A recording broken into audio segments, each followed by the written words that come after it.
আসসালামু আলাইকুম গাইস, সবাই কেমন আছেন? আশা করি সবাই অনেক ভালো আছেন। আজ আমি আপনাদের সাথে কয়েক রকম ভর্তা রেসিপি শেয়ার করব। তো সেজন্য আমি এখানে কিছু পরিমাণ ডাল, আলু ও ডিম সিদ্ধ করতে দিয়ে দিলাম। এগুলো সিদ্ধ করা হয়ে গেছে, আমি একটি বাটিতে এগুলো উঠিয়ে নিচ্ছি। এখন আমি একটি প্যানে হালকা পরিমাণে একটু তেল দিয়ে নিচ্ছি।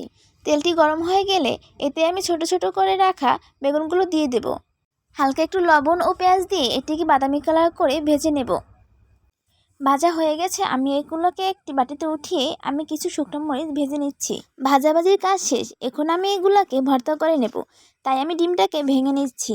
এরপর ডিম, আলু, ডাল, মরিচ, লবণ সব এক করে ভর্তা করে নেব। ডিম, আলু, ডাল ভর্তা করা শেষ, এখন আমি বেগুন ভর্তা করে নেব।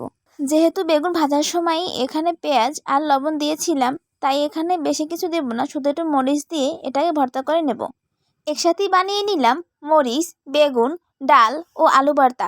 আজকের ভিডিও এ পর্যন্ত। সবাই ভালো থাকবেন। আল্লাহ হাফেজ।